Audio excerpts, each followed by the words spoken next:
What is up? What is going on? Hope you're having an awesome day. Welcome back to the vlog. Tonight, we're working on the Ultra4. We're going through the engine, gonna get the plumbing done, start some electrical, and soon we're gonna fire it up.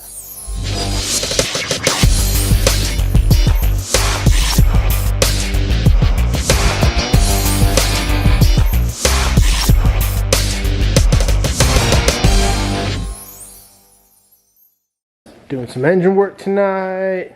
What?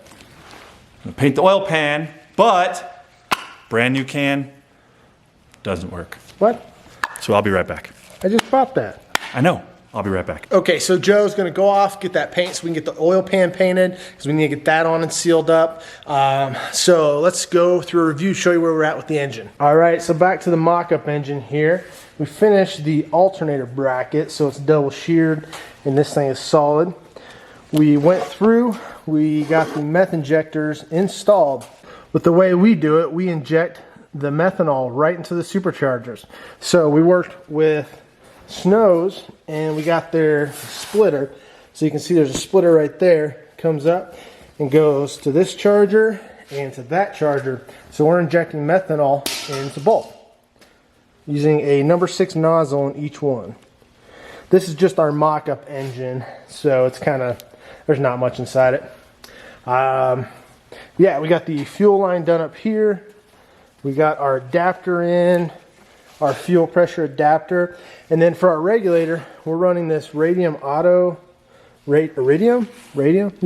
Engineering pressure regulator, and it's on the back side. So the way this works is the fuel comes in, pressurizes the rail, comes up, crosses over, and the regulator is on this side. So the rail always sees full pressure and we bleed off the excess of what we don't need. This helps with fuel pulsing as well as ensuring every injector has all the fuel it needs. We got the 3-bar map sensor in here.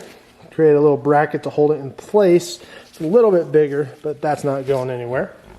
And lastly, we got the throttle body all put back together and finished. As we showed you, we did a V-band on it, so the intake actually clamps on that. The intake sits on there with a V-band, so there's no boot. Makes for a nice solid connection. Get the things all back together. We finished up the water pump. A few things we had to do to modify it. On the side where the heater ports are, we actually weld this shut. The way I do it is I actually grind a groove in there so that this can still flow just like it does in the OEM setup. So there's a groove on the inside to allow water to flow from this side to that side, so it's not blocked off. And then we added the -16 AN fitting here and then welded shut the front. The reason we didn't use the front one is just the way the ports are. We wanted it to be able to sit a certain way.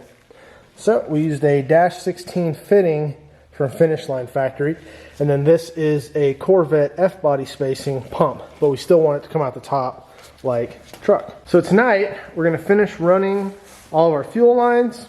We're going to install the fuel pump, the fuel filter. We're going to bolt the intake on, and we're going to get everything done. Something else we did is we installed the transmission. We installed the heat exchanger, installed the transmission cooler, and the radiator's up next. You can kind of see from this side what's going on there. You got the train line that comes out, goes to the cooler, and then it comes back from the cooler, goes into the heat exchanger, and then back to the train. And then the heat exchanger takes the fluid from the radiator and then circulates it with the transmission, obviously 2 different cores, but they exchange heat between each other to help with additional cooling. All right, if we take a look under the seat, our water methanol pump is actually located under the seat. We have to fabricate the tank, but we're going to place it up here. It comes out there, goes through the pump, gets pumped up to the engine through the nozzles, and injected into the supercharger. All right, let's talk about our fuel system. Okay, we're running a circulatory fuel system. It's going to come out of the tank, down to the pump, up to the fuel rails, pump through the regulator, and right back to the tank. Super simple. This is what we're using for components. Okay, for our fuel pump, we're running a Holley 12-1800-2 dual fuel pump. This has 2 fuel pumps inside, both separated, different inputs, and they combine for a single output.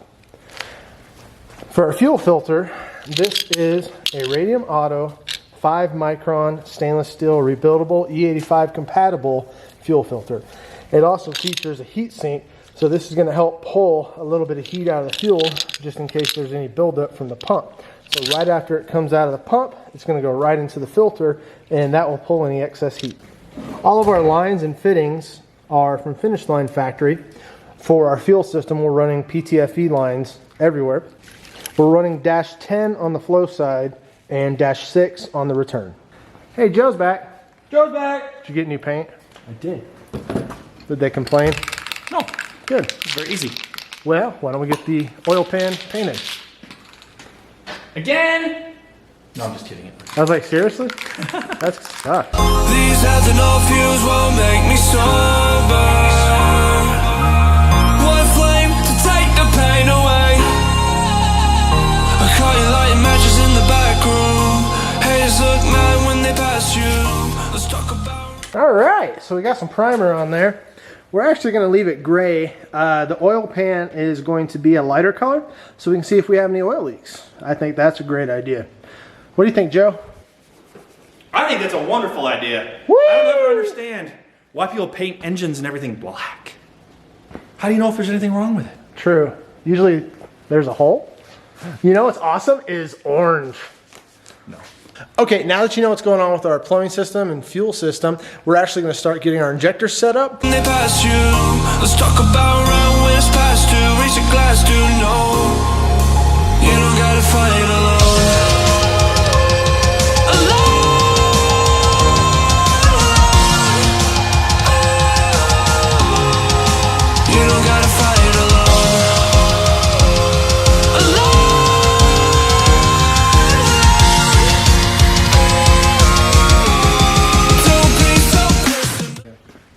Okay, the other components that we're going to be running are fuel injector injectors.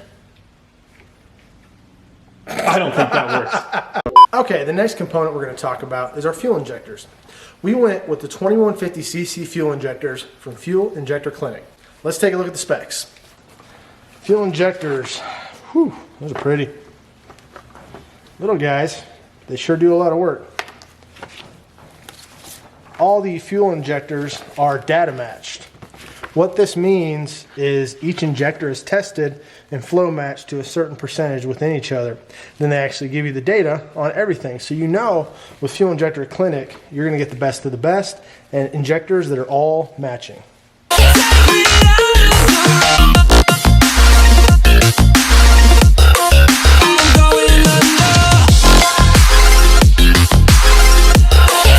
All right, Joe, what you got? All right, so I'm going to start with the install on these injectors here. Okay. Like Daniel said, we're going to put them into the intake first.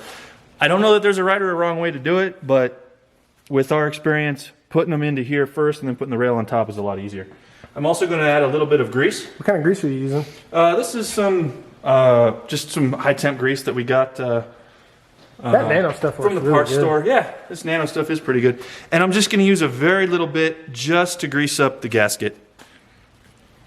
Remember, these are injectors, so if you glob it on too much, there's a potential of getting it in the spray nozzle there. What happens with clogged injectors? Your car don't run at all. It'll be fantastic to see very shortly. We're going to have the roar of engines as our fast car hits. In the arms of the angel. Okay. So as I install the injector, first thing I'm going to do is double check that the port is clean of any kind of debris that could clog our injector or get down in that intake. With a little bit of grease on the O-ring, I'm going to press down and just kind of wiggle it in. If you force it way too fast, there's a chance that you could rip that O-ring, and in most cases you don't know that it's ripped until you pressurize it, and then you start all over.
Joe got the injectors installed, fuel rails back on, everything bolted back up. We put on an additional pigtail to the injectors to match our harness, and now we're going to get everything transferred over to the car. Superchargers, water pump, alternator, we're going to start installing it in its permanent home.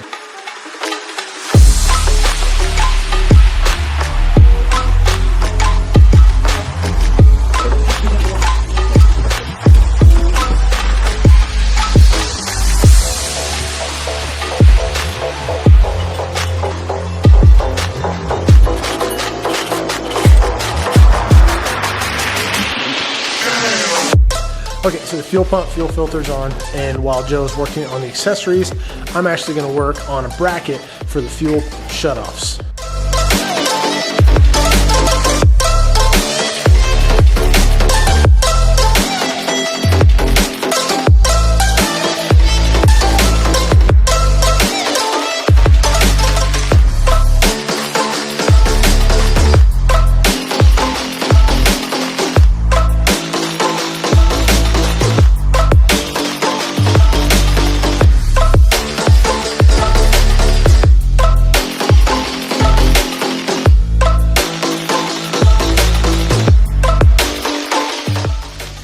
All right, so there it is.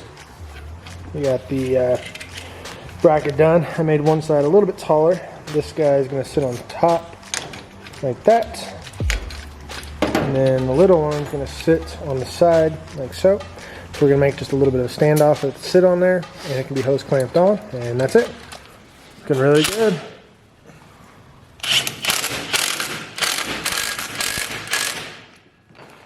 We've had them in a few times, so shouldn't be really any problems. So that is I don't know what it's called. It's a What are you heat talking about? shield. This right here is a heat shield type of tubing that is over the injection hose, since that's just a plastic injection hose For the meth injection? for the meth injection. Correct. We have more of it. We could do that side and the long one too. Yeah, if we want to. It's Protect basically it. this right here. I don't know if the camera can show you on the inside, but it's got a little bit of a, It's got a metal lining. yeah, a little bit of a metal lining in there. Cool.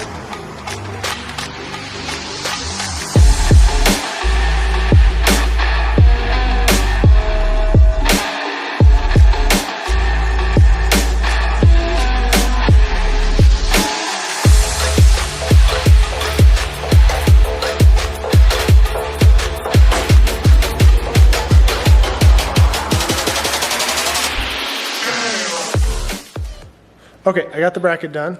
It has the standoffs for each one, and let's see how it fits. These removable zip ties work great. So we got them mocked up temporarily with some removable zip ties. Okay, so what's up? We're gonna make some hose now. We're using PTFE hose, so it has this plastic liner on the inside. You really want to use that with E85 because over time it can break down the rubber. However, when you assemble them, the process is a little bit different. Fittings have three pieces. You have this inner collet, you have the outside collar, and then the other part of the fitting here. So to install this, it's really simple. First thing you do is when you cut it, you kind of pull your fitting in a little bit, or you pull your braiding in a little bit, and the fitting slides right over it. So now this is on there. Get that focus. There we go. Okay, so now that is on the inside of your fitting. Okay, this guy has to go inside of the braiding and around the plastic, but you can only go so far. So we'll take a screwdriver here and gently start loosening up the outside of the hose. Be careful not to puncture the inner plastic. There we go. Small screwdriver works really well at this. Alright, so now that's almost seated. We'll give it a couple taps.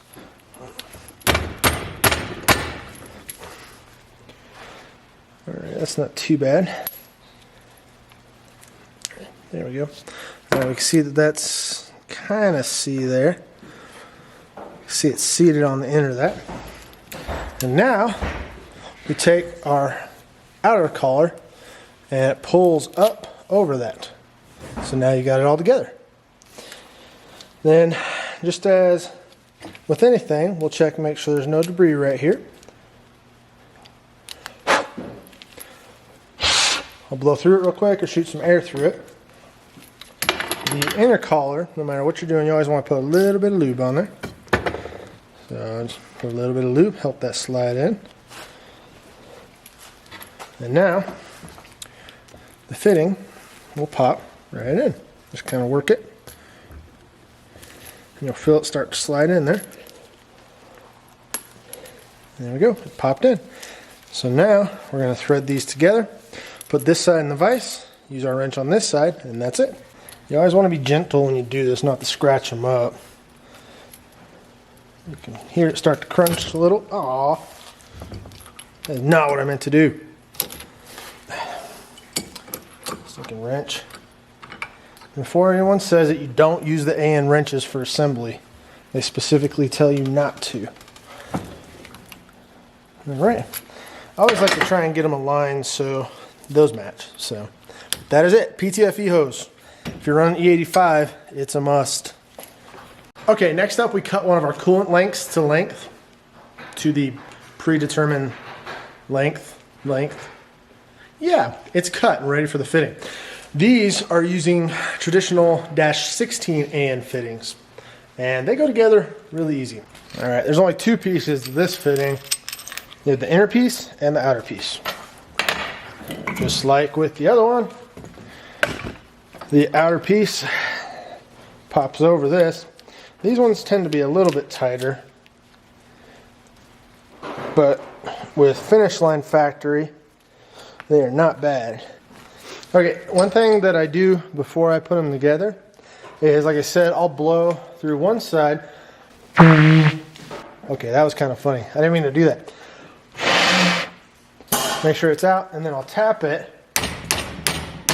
Oh, yeah, you can see right there. The black stuff came out. You want to make sure the hoses are clean, otherwise clogged hoses can cause problems in a variety of areas. We're just going to gently put that in there. Maybe. Make sure the rubber's all ready to go. And then your outer one should slide right in. And begin tightening. The quality of a fitting can easily be observed by how easy or hard it is to assemble. I found with cheaper stuff, the fittings in the hose don't match very well. Even on some more expensive stuff. We use Finish Line Factory. The pricing is very good, and their quality is very good. Let's go put it back in the car. Looks like Joe already got the hose hooked up, so we have the -10 to the cutoff. And the next line we'll make on that system is going to go down to the fuel pump. Ooh, look at that. Pretty. Like we were talking earlier about the heat exchanger. This is the heat exchanger here. Like I mentioned, training lines go in, coolant lines go in. And this coolant line we just made runs from the heat exchanger. We're running it up under the intake. Then up here, underneath the charge tube, to the thermostat housing, which we left the fitting on. My bad. Okay, so where we're at now, gosh, that engine bay just looks nasty from this angle. I'm in love. Okay, so the top side, we went ahead and made that fitting. That goes under the intake as well. So we'll put the radiator in probably tomorrow or the day after or whatever. We got a few more things to do down below before we stuff that in. What do we got to do next? T-case? Put the T-case together. You gotta put the plug in it. We gotta just keep assembling stuff. Yep. We're at that point. Finally at that point. So the thermostat hose, if you can see it there, it runs up underneath the charge tube and underneath the intake. We've got everything pretty well protected. As you can see, you can't even really see it. So that's a good thing. But yeah, I just like how it's clean, and that's a tight fit in there though. You couldn't, holy cow. I mean, I don't know how well you can see. You can see just how much clearance there barely is to the throttle body. But yeah, and that pops out the other side. But I don't know, it makes for a really clean appearance. Like we were saying about the coolant lines, one thing that's cool about this intake being tall is we can run everything from the steam vent line, the meth tank line, everything is ran and it comes through the center of the intake. So it just makes it a lot cleaner on the outside of the engine bay. I don't know, I like it. Looks really good. I don't know if we ever even showed this on YouTube. This thing is just wicked. So it comes off that supercharger into the throttle body. That one comes from down below in the throttle body, and they have their own individual blow-off valves. So we'll have 2 blow-off valves. We need to like figure out how to make them sound differently. Oh, but yeah, I am just Have them blow off in first. That'd be funny. And it's so hidden too. You don't even. Man, that is awesome. Awesome, awesome, awesome. A little more plumbing to do. There's not much electrical. It's basically done. We got to run our vent, tie it in with our other vent, run it up, because that has to run up around the car and back down. Bunch of miscellaneous bolts. We need a thermostat. So, anyways, you look tired, Joe. I'm tired. It's late. We gotta go. Okay. All right, so we got some plumbing done today. Kind of talked about our fuel system, everything we have going on with that. We had our brand new Fuel Injector Clinic injectors installed. Yeah, we got a bunch done. Just a lot coming together on the car. Just really excited. We're actually hoping to have this thing fired up in about a week, maybe 2 weeks, somewhere around there. There's a few things that we got to finish in other areas, but in the meantime, we can go ahead and get the engine stuff finished up and possibly fire it up. So we're excited about that. If you haven't checked it out, take a look at our new video we just posted. We'll put it up here in the end screen for our new laser light bars. Those are pretty sweet. And our next video we'll have up is our Free For All Friday. We'll have some updates on the CJ. If you enjoyed the video, make sure you give us a thumbs up or like. Leave us a comment in the comment sections if you got questions or anything else. And if you're not subscribed, make sure you get subscribed. Our next giveaway is only a few hundred subscribers away, so we're getting really close for that. But with that, we'll see you next time.